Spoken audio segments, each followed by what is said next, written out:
Welcome to Music Matters on KMKR LP 99.9 FM, where music brings community together. And now your host, Tyler Woods. Hi, this is Tyler Woods, and you're listening to KMKR LP 99.9 FM Tucson. And guess what? Music matters. And because music matters, today I have the opportunity not only to sit with two of my bandmates from Wired, Greg Aiken and Jerry Martin, but they're also on the board of the Folk Fest. Now I want to do a show about Folk Fest, one, because it's part of Tucson, and two is because there's a lot of confusion around the Folk Fest this year on kind of the pandemic. And these two gentlemen are coming in, so thank you for your time to talk to us about the Folk Fest and what's going on. Hi, Jerry. Hi, nice to be here. Thanks Nice for to be inviting here us. with you. And hey, Greg. Hi, Tyler. We're How- excited about the 36th annual Tucson Folk Festival. It is the 36th. 36 years. I can't believe it. I feel like I've been going to it since I was 12, and I'm in two. So So are you guys busy? And tell me what's going on. Greg, tell me why everybody's saying, "Well, we didn't know it was coming up" or anything. Tell me what's going on so we can clear the air. Okay. First of all, the planning, it's totally a different festival. We're outdoors on two stages that people will be able to attend, and we're indoors on Centennial Hall where there will be no audience. All three stages are going to be broadcast on our website. So you can go to any band you'd like to hear and click on a link and hear the different groups. The stages outdoors are the Mercado San Agustin Annex, which is down Congress on Avenida del Convento. And the other stage is the Park Place Drive-In stage, which is on the southeast corner of the whole Park Place Mall property. And you access it by coming south on Wilmot and turning into Park Place Mall Drive right next to LA Fitness. And it's that big blank field, right? Yeah. Okay. big blank field, and every car is distanced by a parking spot on each side.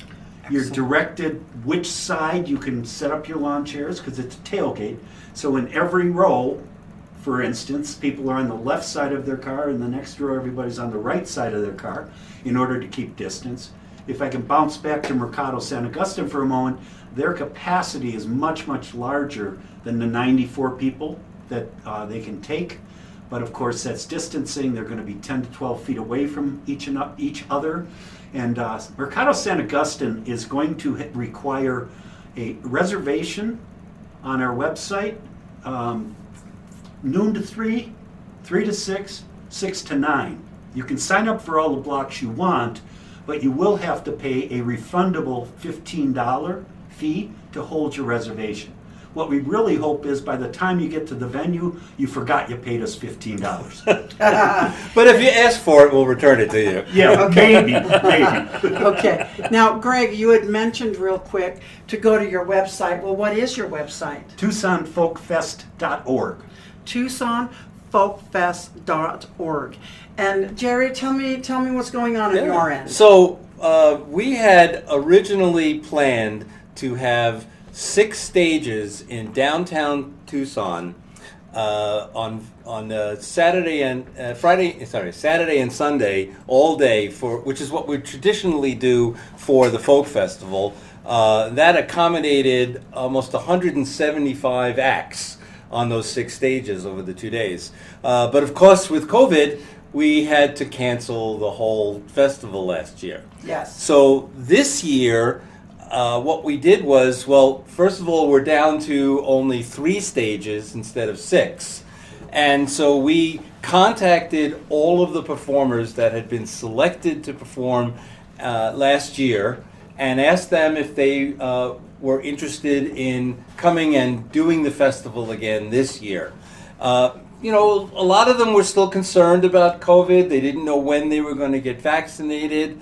So of the 175 acts that were originally planned for last year, we've got now about 75 acts that have agreed to come and play either at the Centennial Hall stage, where they'll be broadcast live and you can see them online through the link on our Tucson Webpage. Folk Festival webpage, or you can come in person to the Mercado San Augustin Annex site, where we have seated tables that are COVID distanced, and you can bring your friends and have your party right there, in chairs, or you can come to the drive-in festival at Park Place Mall, where you can come in your car. As Greg said, the cars are going to be every other spot. Now, do you need reservations for that? No, you don't need reservations. Is there a fee for that? And there's no fee. Okay. So the drive-in at Park Place Mall is completely free, no reservations. Just come in your car, and you don't have to sit in your car like a drive-in movie. You can bring folding chairs, and you can sit outside of your car, next to your car, be outside. It should be a beautiful, glorious day. And then you can enjoy the music. The stage is quite elevated. If anybody has been out to the Gaslight Music Hall in Oro Valley, Right. That's seen their outdoor stage, it's the same stage setup as that. Sure, and it's the same thing where people bring their chairs Right, and everything. right. Okay. And Okay. so we're really excited about having all of our performers on those two audience live stages, as well as the performers that are playing it a little safer and performing at Centennial Hall, which And they're then very excited about, to be able I to be on the heard and I Centennial saw Hall it. stage. There's some people are just doing videos from their home. Yeah. Tell us about that. Yeah. So for those performers that were not comfortable with coming to Tucson and performing, I mean, we've been attracting talent from outside of the Tucson area Sure. for a number of years now. So those people that either aren't able to or just weren't ready to come Sure. and play live in Tucson could record live concert performances in a safe space at their home or on a local stage that they can arrange, and record those, and then we will also be broadcasting that on our website. Excellent, excellent. I want to throw something in if I can, Tyler. Yeah, sure. One of the things that I want to let everybody know about is we generally have a whole year of fundraisers to be able to bring money in to put on the festival. Sure. Obviously, COVID canceled every one of those fundraisers. They did. So it is still a free festival. I talked about the reservation, which we hope you'll donate, but we're also hoping that people will buy raffle tickets. We've got guitars donated. Oh, excellent. So each day at those two audience stages, other things will be raffled as well. And if you can help us with a donation, because we're doing this on a shoestring of what last year's down payments were for all of the rental Sure, equipment. yeah. And they all gave it back, including the grants, all said take it for next year. But that's just about a quarter of what we generally have to spend to put on a festival. So we'd really appreciate if anybody can dig into their stimulus check and give us a little bit of it. Save a bit of it for the Tucson For the Folk Folk Festival. Festival, that's right, then that's keep right. it going, and so we're going to have a very exciting festival this year, and then by next year we hope to be back downtown in Tucson with 6 stages and 175 performers, and really celebrating acoustic, indie, pop, blues, Bluegrass, everything, yeah, the whole yeah. diversity of what we call folk music. And the Louis Armstrong, the great New Orleans trumpeter who was the founder of jazz in America, he said it well when he said, all music is folk music. Yeah, I was Mozart yes, was folk music. Yes. Yes. Now, what I want our audience to be able to listen to and clear up is, and I got to tell you, I work with these gentlemen in a band that we play in, and they're always busy. They'll be, when the Folk Fest is coming up, Greg, you'll be running and go, I have to take this, or I can only stay for so long because I've got this and that. I want you guys, because all our audience sees, if they're not part of the folk festival, is y'all put on a great show, and there's a lot of stages, and how easy is that? But I know from you two that it's not easy, and a lot of very hard work goes on to putting on this incredible show. So, Greg, tell me a little bit on your end, Okay. what goes on and what goes on behind the scenes. Well, my role has been what I basically call ground operations. Okay. I do all of the renting of equipment in the normal year, the stage, the canopy, chairs, tables. I also have recruited vendors, and this is the last year I'll be doing that. There'll be 4 vendors at Park Place Drive-In Stage. And when you say vendors, let me interrupt you so the audience will know. What do you mean by vendors? So they'll Food. know. Food trucks. Yeah. Yeah. So, generally speaking, I'm running around from every stage to every stage. I imagine this year, I hopefully will be able to enjoy a little more of the music. Oh, that's good.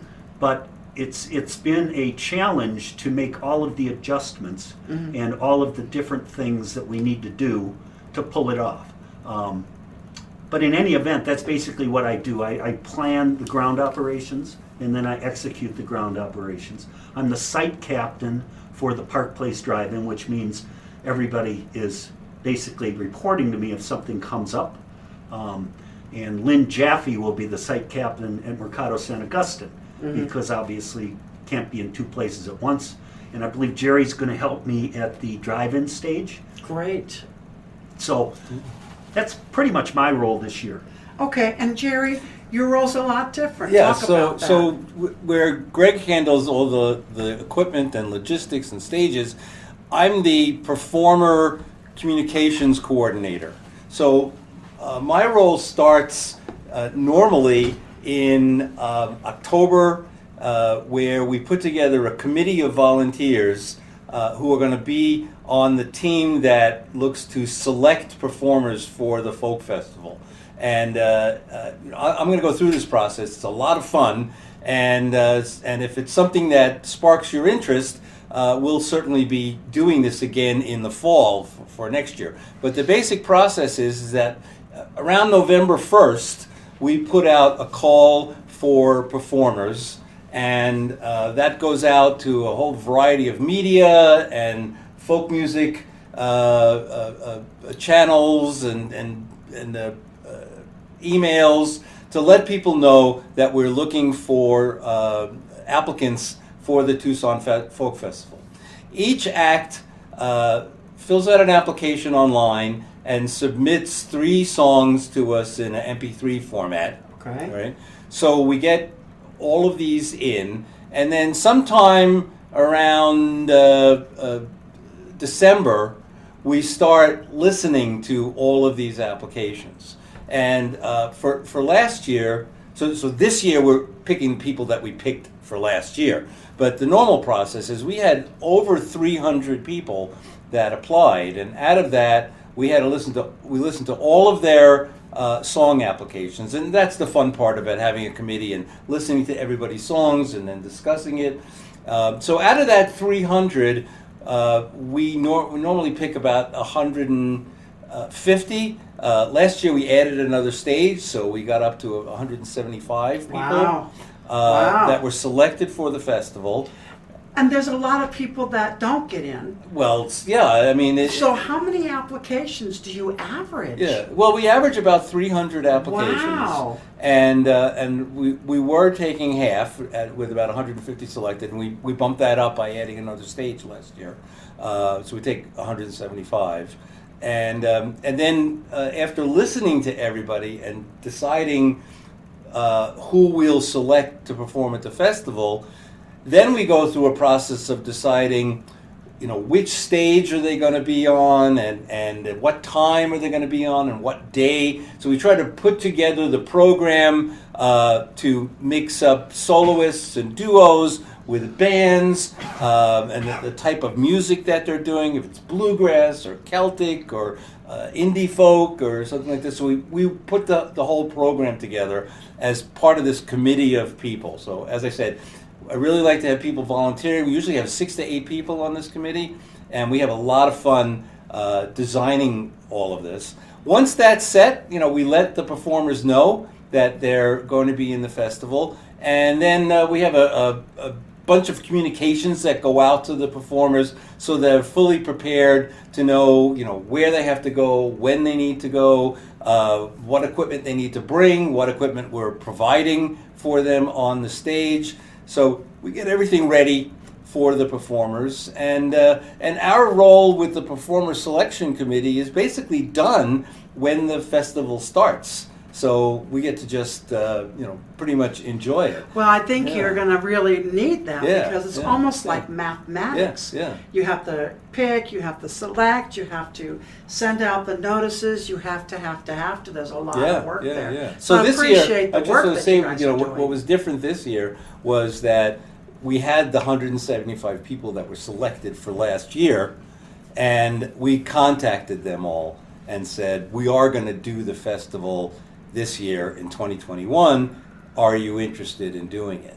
Mm-hmm. And I was concerned that all 175 were going to say yes, because this year I only had enough place for 75. Right.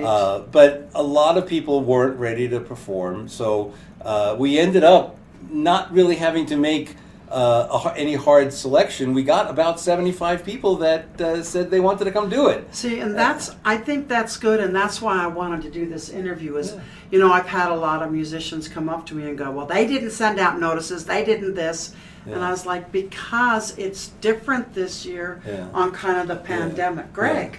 Yeah, and one of the things, we actually didn't go live on our website with advertising this until the 7th of March. Uh-huh. So we didn't do that because we were still formulating every bit of the plan, and we didn't want to go out there and say, this is what we're doing, until we were absolutely positive that's what we were doing. Right. Between March 7th and March 22nd, our website had 3,500 hits looking at what is the festival, what's it going to be. So as soon as the word started getting around, they're really going to do it, which is what I saw on a Facebook page. They're really going to do this. Are they nuts?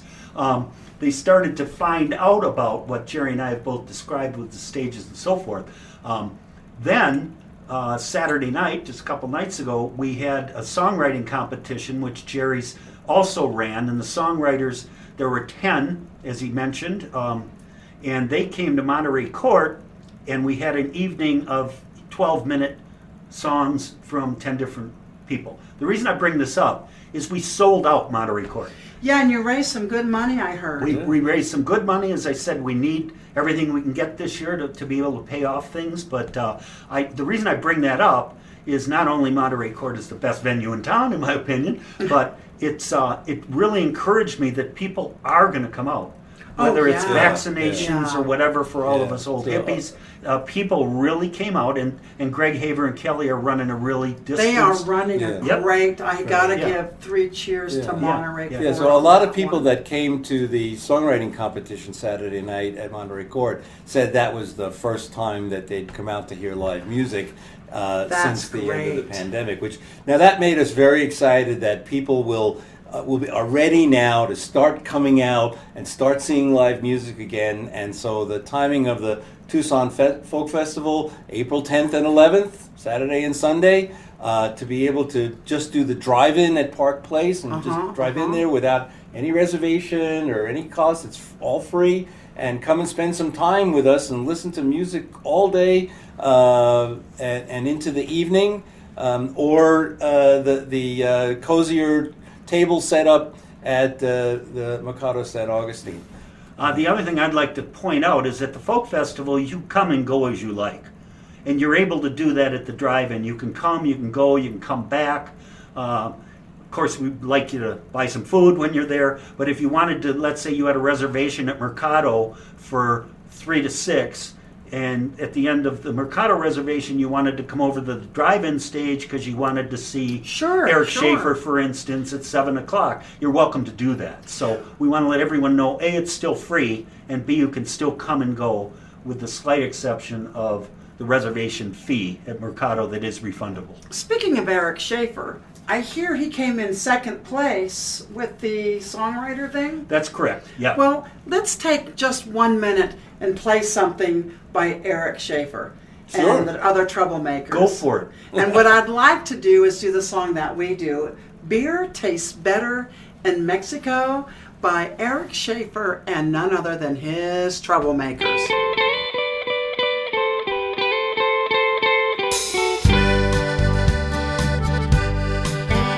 I was living my life in black and white,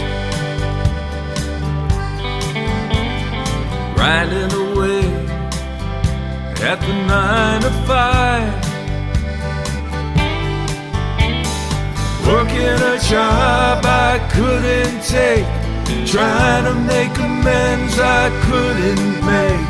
Enough, pack up, let's go. The sun shines brighter south of the border, and the moonlight dances over the water. I just gotta go down to Mexico. Mexico, beer tastes better in Mexico. I probably should leave, but I don't wanna go. Beer tastes better in Mexico.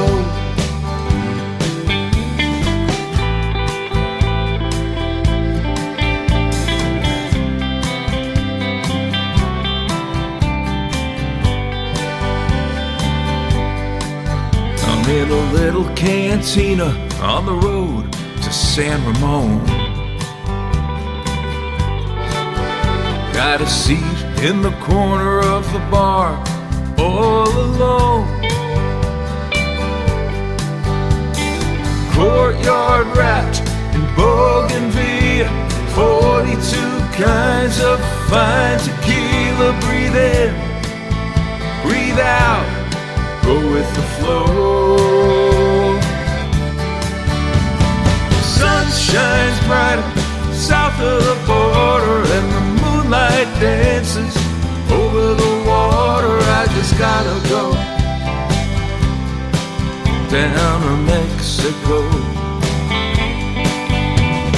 Mexico, beer tastes better in Mexico. I probably should leave, but I don't wanna go. Beer tastes better in Mexico. I'll go home mañana,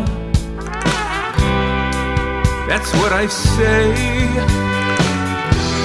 Yeah, maybe tomorrow, but just not today. Oh, Mexico.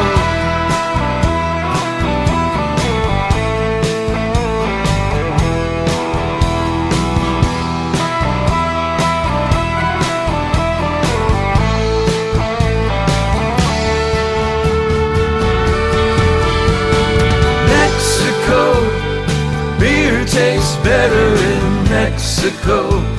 I probably should leave, but I don't wanna go. Beer tastes better in Mexico. I thought you'd like to know. I'll be drinking beer down in Mexico. Greg, you're the one that does that song. What made you want to do his song? Well, first of all, Because beer tastes better in Mexico. well, I'm a bourbon guy, but Yeah. Eric actually has allowed me a number of times pre-COVID to come on stage and sing harmony to that. Oh, excellent. And at one point, the first time I did it, he called me up and he got done with the song, looked at me with a smile and said, "You nailed it, man." So I love the song. I think it's one, Eric Schaefer is one of those artists that I can hear the same song every time I go see him the third Saturday or third Wednesday at Monterey Court Oh, Arena, yeah. and I can hear the same songs, which I don't get fatigued of, and that it takes sure. a real artist, in my opinion, to you. And it's not the artist's fault; it's just I over-listen, and therefore everything Eric does, I could tell you what he does, but in general. Beer Tastes Better in Mexico, Genevieve, which is one Oh, of the that's songs that he gorgeous, played yes. at the songwriting competition, which made a top 10 chart in Nashville, I believe, a few years back. nice, Yeah, nice. so it's, I think, one of the most beautiful things he does. But yeah, so that's how I fell into the Beer Tastes Better in Mexico song. That's great, great. So I'd like to tell you a little bit more about it's the Stefan George Memorial Yeah, Songwriting songwriter. Competition. Yeah, Now, tell me Stefan about was that. was a very well-known songwriter here in Tucson years ago. Unfortunately, he passed away, and so we honor him with naming our songwriting competition. But our songwriting competition is structured similarly to what I described with the festival, is that applicants submit songs as MP3s. There's a committee of people that audition all of these. One of the things that's unique about the Tucson Folk Festival and our songwriting competition is that it is what's referred to as a juried competition, in that it's not open to just anyone. Many of the other folk festivals in Arizona, up in the Phoenix area or Flagstaff, anybody who wants to play at them can come play at them. But the Tucson Folk Festival is a juried festival, which means you have to apply. There's a committee of people that decide who, and we select, the best people that apply. In the case of the songwriting competition, we had 30 people apply, Wow. and we could only pick 10 finalists, so it was highly competitive. Right? And the 10 people that we picked are really, really talented. The winner was a couple from the Phoenix area, Annie Sorrells and Jerry Green. Did some really wonderful songs. And then Eric came in second. And the third place was a young woman we hadn't seen before, Alicia Stockman from Heber City, Utah. A young talent with great songs and great presence. And we were real excited to give her the third place in this. So our songwriters were all videoed at the event Saturday night, and so That'll be on your webpage, too. That'll be on our webpage. We'll be broadcasting their performances in the breaks throughout the festivals. So if you weren't at Monterey Court, you will be able to see all of our songwriters, our finalists, because every one of them was really good. It was very hard to pick the top 3 out of those 10 finalists. And if you come to the festival and you're a musician and a performer, and you say, well, gee, I'd like to be part of this next year, go to the TucsonFolkFest.org website, and you'll find on there where to sign up for our email list, and then you'll be notified. Usually around November 1st, we make the announcement for the applications. This will be for the 2022 Tucson Folk Festival, and it will be open to everyone again to try and become a part of next year's festival. And I know that this is the Department of Redundancy Department, but on our website there's also a Donate Now button. So I have, I'm going to have to leave here soon, but I want to tell you I have a very funny Folk Fest story, and that is about 3 years ago, 2-3 years ago, I was playing the Folk Fest, and thank you, whoever does it, but they have porta potties everywhere. Greg, thank you. He brags over. That's here. Greg. If it's on the ground, it was me. And boy, porta potties are important. They are important, and so we got our cue. We had to get ready. We had like just a couple minutes to get on stage, and I was like, as I always do, I said, oh, I better go to the bathroom real quick because I get nervous and I better go pee.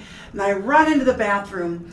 I go do my little thing, and I come out and I tripped out of the porta potty, and that porta potty was located right next to that stage. And mind you, that was a handicap porta potty. So she tripped out of a handicap porta potty. Yeah. I just can't figure that out, Tyler. And it was so terrible because all these people, I mean, I'm glad my pants weren't on my ankles, but all these people come rushing over, and then I don't even remember my performance, to be honest with you, because I was so embarrassed and whatnot. But what surprised me is how whether our audience knows it or not, it is oiled like a well. This runs like a well-oiled machine. And it's they all do not- volunteers. Yeah, and they do not. They absolutely, that's important to take note. There are volunteers. And you guys don't miss a thing. So thank you very much for both of your work, time, you. and energy. I do want to acknowledge our new president is a young man named Matt Rowland, and he works for SACA, Southern Arizona Arts Community Association. Yeah. And he is not only about to become a daddy, which means if the baby comes 2 weeks early, he won't be at the festival. But he has just done an incredible job picking That's up great. for Diane Perry, who moved out of state. And kudos to him because it's a big job. We just got off of a Zoom call today with the broadcast people. Jerry and I were observing. So I really want to call out Matt for being what he is. Well, thank you, Matt. And remind me what band you guys play in? Oh, I think we play in this band named Wired. Wired. And there's a woman named Tyler Woods. Lumber. No, Woods. Well, what I'm going to do is and Jerry, what do you play in that band? I play bass and I sing bass. Okay, yeah, you do. Greg, what do you play? I play acoustic guitar and I sing not only regular lead, but I sing a lot of harmony, which is my I true thought you love. were going to tell everybody you were irregular, but that's Well, okay. that happens too. And what I love about playing with these guys is their wonderful sense of humor. And I'm going to leave you guys with a song from Wired, and then I'll be right back after this song.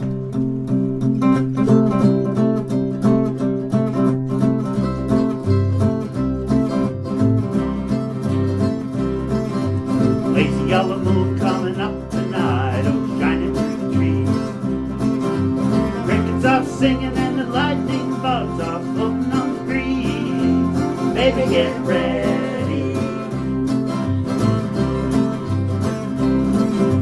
Across the field where the creek turns back by the old stump road. Gonna take you to a special place that nobody knows. Baby, get ready. Ooh, you and me go shooting in the dark, flying on our backs and counting the stars where the bluegrass grows. Down by the river in the cool night, we'll be falling in love in the middle of the night, just moving slow.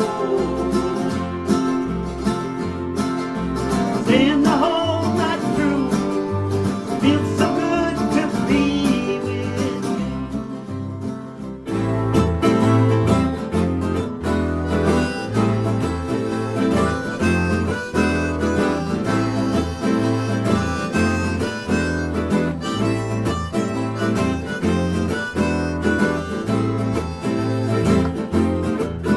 There's a witch hunt going on tonight.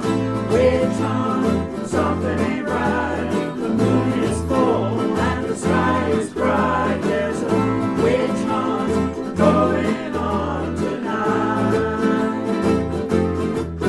Well, I'm not scared, but I'm not afraid. Don't wanna end up in a early grave. Ashes to ashes, dust to dust.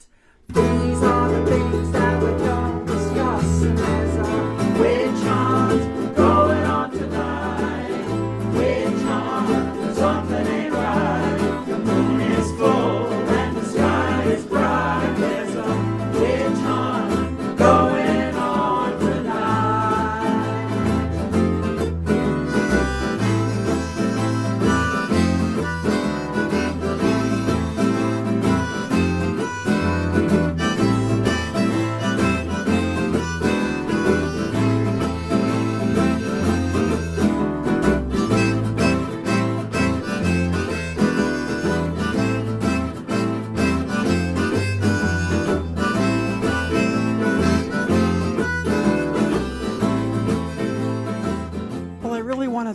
Greg Aiken and Jerry Martin.